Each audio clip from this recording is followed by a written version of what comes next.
Good morning, everyone. Let's start chapter 13, A Shelter So High. Beta, in this chapter, we will discuss a traveler's tale, which is about the Gaurav Jani and his partner Loner, which was his motorcycle. Okay, so गौरव जानी जो है वो बता रहे हैं कि उनके वो क्या करने वाले हैं। वो मुंबई से अपनी जर्नी स्टार्ट करने वाले हैं फ्रॉम टू ले। वो ले तक जाएंगे और वहाँ के जितनी भी और जगह है, मनाली है, ले है, लद्दाख में, ये सारी जगह, जम्मू है, वो घूमेंगे। तो वो अपनी मोटरसाइकिल को ही साथ में ले जाने वाले हैं, वही उनकी पार्टनर बनेगी और वो दोनों वहाँ पर एन्जॉय करेंगे। ओके, तो गौरव जानी जो है वो बता रहे हैं कि जो लोनर है वो कभी भी लोनली नहीं रहती, जैसे कि मैंने उसका नाम रखा है, क्योंकि मैं हमेशा उसके साथ रहता हूँ, वो मेरे साथ रहती है और हम बहुत अच्छे पार्टनर हैं। तो उनकी जर्नी मुंबई से स्टार्ट होने वाली है और वो बता रहे हैं कि वो बहुत सारे स्टेट्स का बहुत सारी सिटीज़ को देखते हुए, एंजॉय करते हुए इस जर्नी को स्टार्ट करेंगे। Now getting ready. गौरव जानी जैसे ही अपनी जर्नी स्टार्ट करने वाले हैं तो वो बता रहे हैं कि उनने अपनी तैयारी कैसे की थी ना। तो वो बता रहे हैं कि 2 मंथ्स की मेरी जर्नी होने वाली है। मैंने अपनी मोटरसाइकिल में सब कुछ प्लान करके रखा हुआ है, अपना स्लीपिंग बैग, अपना टेंट, अपनी प्लास्टिक शीट, क्लोथ, सारी चीज़ें मैंने अच्छे से रखी हुई है। और लोनर और मैं बहुत सारे स्मॉल विलेजेस और टाउन्स को पार करते हुए जाएंगे, महाराष्ट्र, गुजरात, राजस्थान, और फिर मैं दिल्ली पहुंचूंगा। दिल्ली के बाद मुझे 2 दिन लगेंगे मनाली पहुंचने में, और फिर मनाली से मैं लद्दाख डिस्ट्रिक्ट में ले में जाऊंगा और फिर वहां से जम्मू जाऊंगा। इस तरह से मैं अपनी जर्नी कंप्लीट करूंगा, ऐसे मैंने प्लान किया है। But Delhi looked just like Mumbai. I am tired of looking at the same kinds of houses made of cement, bricks, glass and steel. I was looking forward to my journey ahead. मैं मुंबई से जैसे ही निकला दिल्ली के लिए, मैंने देखा कि दिल्ली में भी वही सब कुछ है, वैसे ही घर है जैसे मुंबई में है। मुंबई एक बहुत वंडरफुल सिटी ज़रूर है, पर मुझे इतनी पसंद नहीं है। मैं तो कुछ और ही अपनी जर्नी में देखना चाहता हूँ, और जैसे कि मैंने सोचा हुआ है। फिर वो इस तरह से बता रहे हैं कि मुंबई से मैं राजस्थान गया, फिर मैं गुजरात गया, फिर राजस्थान पहुंचा, फिर दिल्ली पहुंचा, और दिल्ली से अब मैं मनाली जाऊंगा। I packed more things in Delhi and continued. In 2 days we were in Manali. It was so refreshing to be in the mountains and breathe in the clean air. Now the real journey was to begin. और वो बता रहे हैं कि मैं जैसे ही यहाँ मनाली पहुँचा, मैंने देखा वाओ, क्या तो यहाँ पे हाउसेस हैं और कैसे बने हुए हैं, है ना। उल्टे वी शेप के ये हाउसेस होते हैं, इनके रूफ्स होते हैं अपोजिट वी शेप्स के, जो कि क्या करते हैं, स्नो को इकट्ठा नहीं होने देते हैं और नीचे की तरफ स्लोप करते गिराते हैं।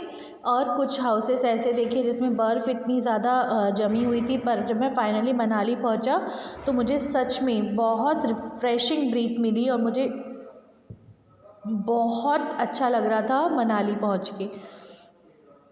और उन्होंने बताया कि मनाली के बाद अब मेरी रियल जर्नी स्टार्ट होने वाली है। मैं मनाली से कहाँ जाऊँगा, मनाली से मैं होता हुआ अब ले की तरफ जाऊंगा। ये देखिए, ये गौरव जानी जो है अभी दिल्ली में थे, दिल्ली से ये कहाँ पहुँचे हैं, मनाली पहुँचे। ये है मनाली। अब मनाली से वो कहाँ जाएंगे, लद्दाख डिस्ट्रिक्ट में ले पहुँचेंगे। ठीक है।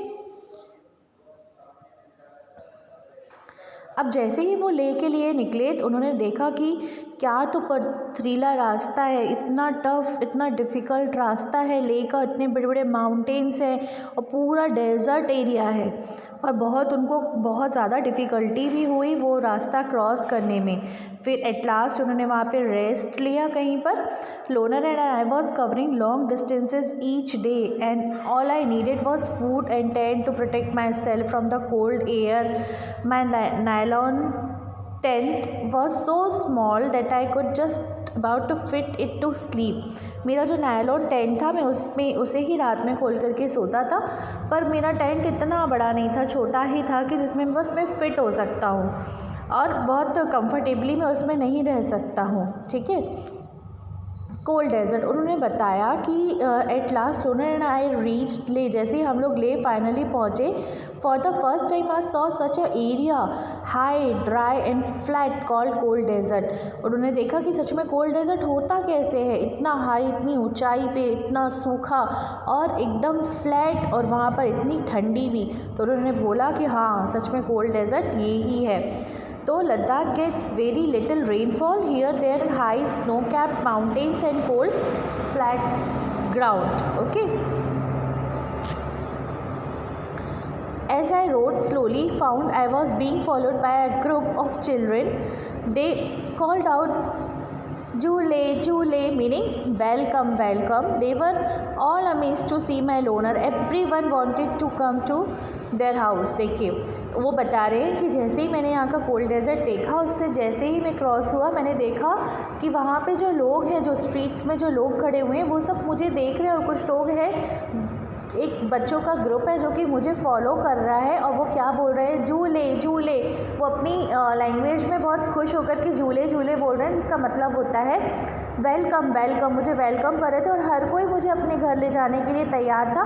एक्चुअली ऐसा क्यों था, क्योंकि वो मुझे मेरी लोनर को देख के इतने ज़्यादा सरप्राइज थे कि अरे इसमें क्या क्या रखा हुआ है, क्या है ये। ठीक है, at home with Tashi. Finally फिर मैं ताशी के साथ उनके घर गया। Tashi dragged me to his home. It was a building with 2 floors. The house was made up of stone which were kept one over the other. यहाँ पे जो हाउस बना हुआ था बेटा, वो कैसा था, 2 फ्लोर्स में डिवाइड था। एक नीचे वाला पोर्शन था ग्राउंड फ्लोर और एक फर्स्ट फ्लोर। और जो वो फ्लोर्स थे वो कैसे बने हुए थे, पत्थरों को एक के ऊपर एक रख करके जोड़ करके बनाया गया था। और मैंने देखा कि वो लोग रहते कहाँ थे, ऊपर वाले फ्लोर में रहते थे। नीचे वाले फ्लोर को वो लोग यूज़ करते थे एनिमल्स को रखने के लिए, और जितनी भी उनकी स्टोर रूम का जो भी फूड ग्रेन्स था या जो भी था, वो सब भी वो कहाँ रखते थे, ग्राउंड फ्लोर में रखते थे। और मैंने देखा कि उनके घरों में विंडो ही नहीं है।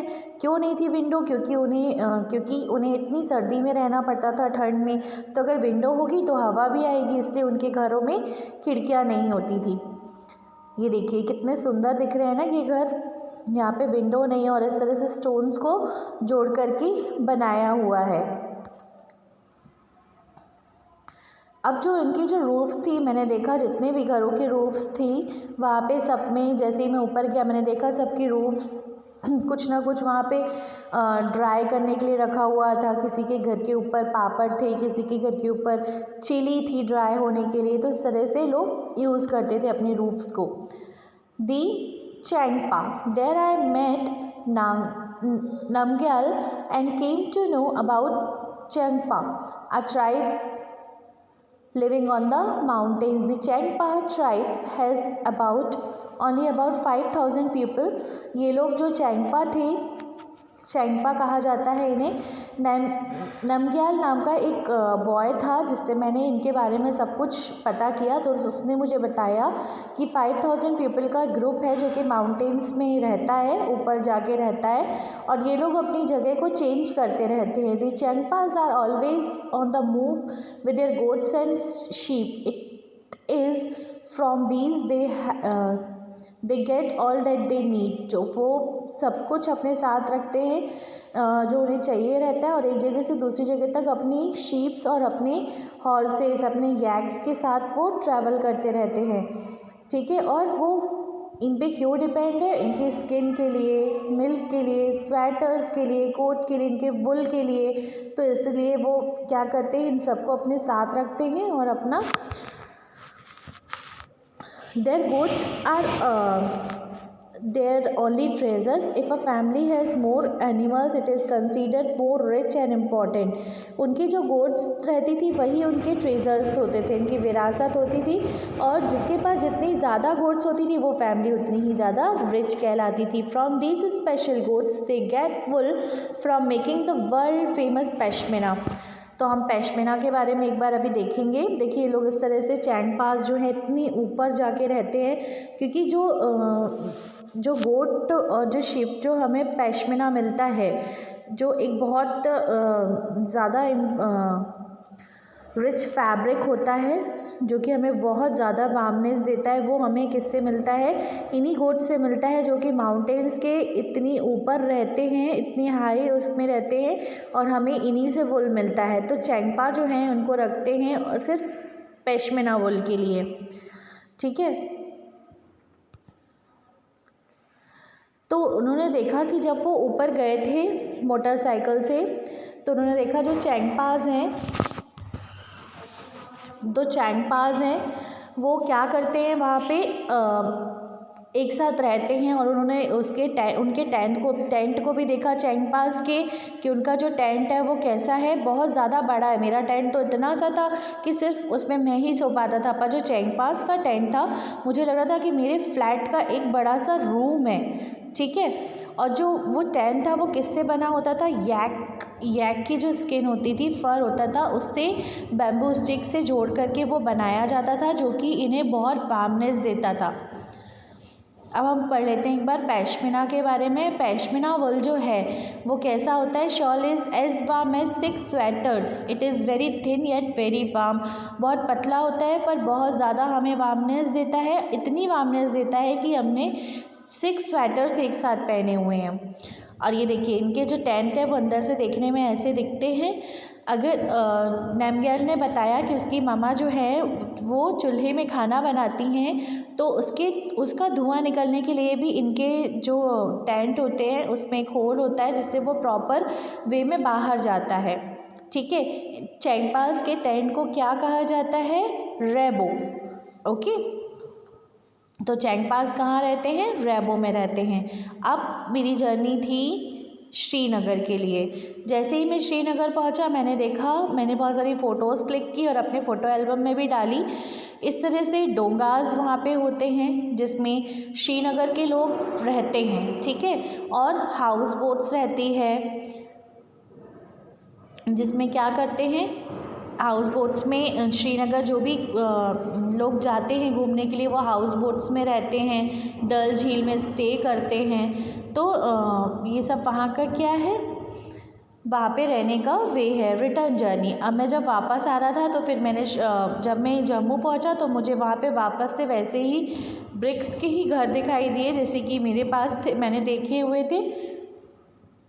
और इस तरह से मैंने अपनी जर्नी कंप्लीट